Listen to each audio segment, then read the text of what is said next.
Partit Nazzjonalista fil-Gvern se jkun qed jagħti 15 il-ġurnata paternity leave u 8 ġimgħat parental leave. Dan intqal waqt konferenzi tal-aħbarijiet indirizzata mill-Membru Parlamentari Ewropew David Casa u mill-kandidati Ivan Castillo, Graziella Tart-Previ u Roslyn Borg-Knight fejn tħabbru numru ta' objettivi li permezz tagħhom ikun hemm aktar sosten lill-familji.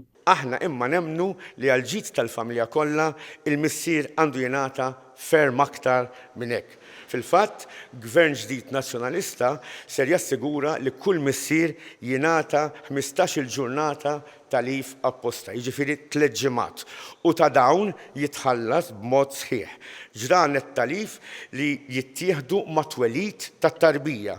U minn issa qed nimpenjaw ruħna li nkomplu għaddejjin b'diskussjonijiet mal-insibba soċjali.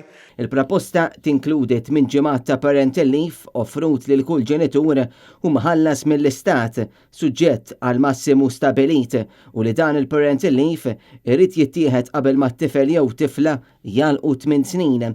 Ivan Castillo qal li b'dawn il-miżuri anke self-employed se jkun qed jibbenefika. Bħala Partit Nazzjonalista nkomplu niżguraw li ma teżistix l-ebda diskriminazzjoni bejn min ħaddem u l-ħaddiem.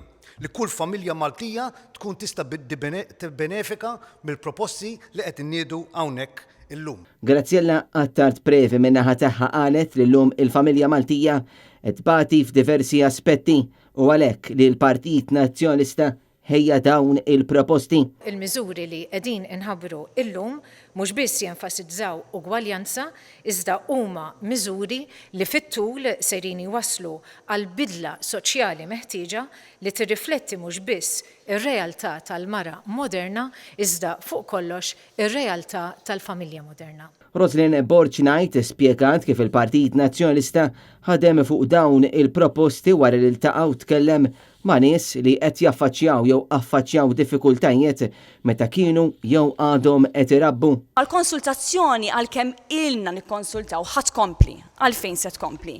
Għax meta qed nitkellmu fuq il-ħajja tal-ġenituri, meta qed nitkellmu fuq it-tfal, is-soċjetà tinbidel.